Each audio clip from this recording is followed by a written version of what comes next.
Olá galerinha, hoje estamos de volta para mais um tutorial e hoje vamos falar um pouquinho sobre Parallax, esse recurso que causa um efeito bem legal aqui no desenvolvimento com Corona para você ter como fosse um 3D nos seus jogos mobile. Então esse aqui é um efeito de Parallax que a gente vai estar reproduzindo. O Parallax é legal para você fazer jogos em perspectiva, onde você pode ter vários níveis de fundo, dando essa ideia de 3D. Esse tutorial que eu estou fazendo aqui foi olhando aqui no site do próprio Corona, que tem esse pequeno tutorial aqui sobre o Parallax Simplified, e a gente vai dar uma olhadinha aqui no código e explicar o que está sendo feito. Então a primeira coisa que a gente vai fazer aqui é simplesmente pegar o stage, dizendo que o meu stage vai ser igual ao display current stage, ou seja, o stage atual. Vamos declarar algumas variáveis que vão servir de backgrounds e vamos dizer que cada uma delas é um new group, ok? E para cada um desses backgrounds que a gente vai estar colocando, a gente vai colocar um distance ratio num valor diferente, ok? E uma variável como foreground, que também vai ser um display new group, e também vai ter o display radio como 1.0. Como diz até uma nota importante no próprio tutorial, você precisa ter pelo menos uma camada como 1.0, mesmo que ela não contenha nenhum objeto. Certo? E para cada uma desses objetos, a gente vai colocar nela uma variável de referência chamada refgroup, que vai ser uma table também, com o valor de 1.0 ou acima. Esse grupo vai ser usado como um grupo de referência quando a pessoa tocar a tela.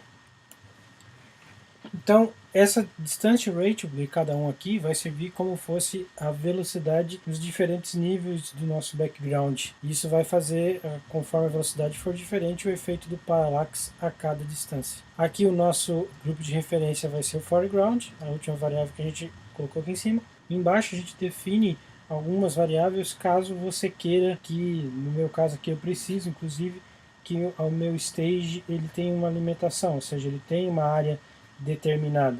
Então por isso que no meu stage eu tenho um x mínimo, um x máximo, um y mínimo e um y máximo aqui com os valores. Isso vai fazer com que tenha uma área finita para fazer a movimentação do meu parallax. Então aqui na próxima linha a gente já declara uma variável chamada paraGroups, que vai ser uma table, né, uma tabelinha dela, e aqui a gente faz um for no Lua, onde a gente declara uma variável g como 1 e pega cada um dos elementos, o número de elementos do nosso estágio. Então, para cada número de elementos de childrens do nosso estágio, a gente vai pegar essa variável g e incrementar ela dentro do for. Então, para cada um desses grupos, eu vejo, como eu crio uma tabela, se meu estágio existe a posição g, e se na posição g existe uma variável distance ratio. Se existir, a gente pega o nosso table, que a gente acabou de criar aqui em cima, para group, e cria uma posição, o rash aqui significa o length, e nessa posição a gente vai adicionar o nosso elemento que está vindo aqui de cima, no caso backup 0, 1, 2 ou 3. Assim a gente vai ter adicionado todas as nossas variáveis que a gente colocou aqui em cima como os nossos backgrounds.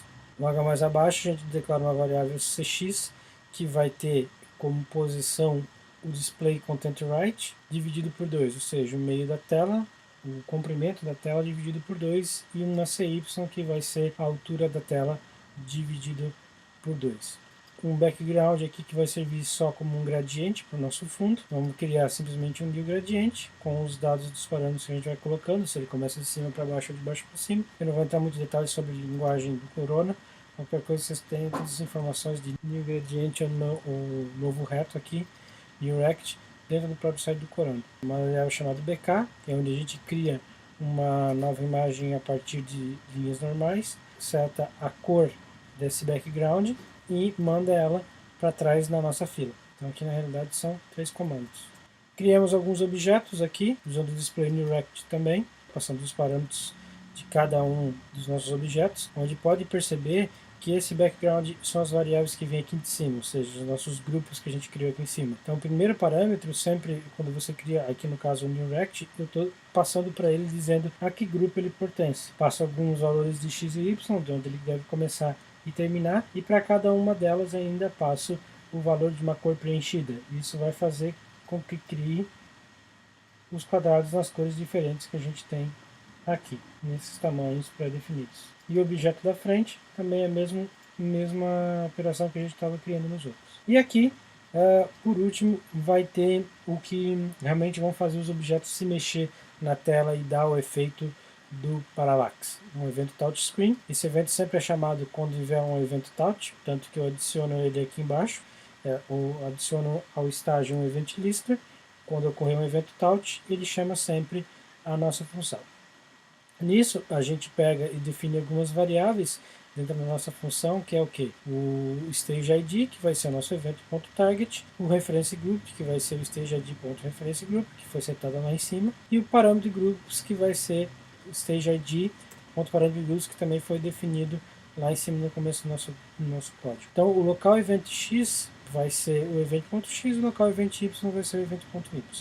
Ou seja, para definir os pontos de entrada a partir da onde a pessoa tocou na tela. Aqui a gente faz uma pequena verificação, onde a hashtag aqui significa length ou size, dependendo da linguagem que você trabalha. Então aqui está verificando o que? Se a nossa tabela lá do Power Groups, que a gente declarou lá em cima, for menor que 1. Se ela for menor que 1, ou seja, se não tem nenhum elemento, ela simplesmente retorna a função e não faz mais nada. Se houver, a fase do evento é o begun.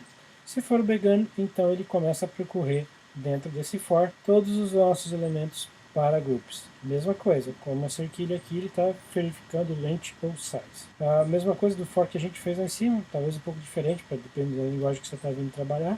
Ele declara uma variável igual a 1, enquanto essa variável for menor do que todos os elementos que tem dentro do nosso para groups, ele verifica todas as opções de offset de x e y para cada elemento, aquele display group que a gente criou, cada paragrupo, e seta o valor como event x menos o grupo de referência que também veio através do nosso event target. Então o event.x do nosso paragroup vai ser setado em x e y. Isso que faz com que a partir do começo de cada uma dos eventos touch, que eles estejam perfeitamente sempre alinhados numa posição. Já o event.phase for moved, ou seja, se realmente começou a movimentar, ter um movimento no nosso evento, o usuário começou a se mexer, ele pega e cria duas variáveis x e y, que são o que? O event.x menos o grupo de referência do offset x e do offset y. Aqui uma pequena observação, caso você não queira que o seu parallax tenha uma área pré-determinada com área mínima, área máxima, basta você comentar essas duas linhas aqui, se você não estiver tendo essas limitações. Porque ele simplesmente verifica se já está menor do que o que você definiu. Se já estiver menor, ele seta para o mínimo ou para o máximo conforme a situação. E aqui é que toda a magia da mudança do parallax acontece. Eu criei uma variável chamada grupo local, que ele vai pegar simplesmente a posição daqueles grupos que a gente colocou aqui dentro do nosso display group. Ele pega qual que é a em questão, passa por todas elas e seta os valores de x e de y conforme o distant ratio. Por isso que a gente tem esses valores aqui. Então, conforme o que foi setado aqui em cima, os valores ratio, ele vai estar fazendo pelo esse diferencial de x e y aqui, um multiplicador e setando o valor. Por isso que quando você move o objeto conforme a distância setada, existe uma distância de velocidade, né, de precisão, que ele vai mover mais ou menos. Quanto mais próximo, mais ele move. Quanto mais longe, menos ele move. Okay? E é aqui que a mágica acontece.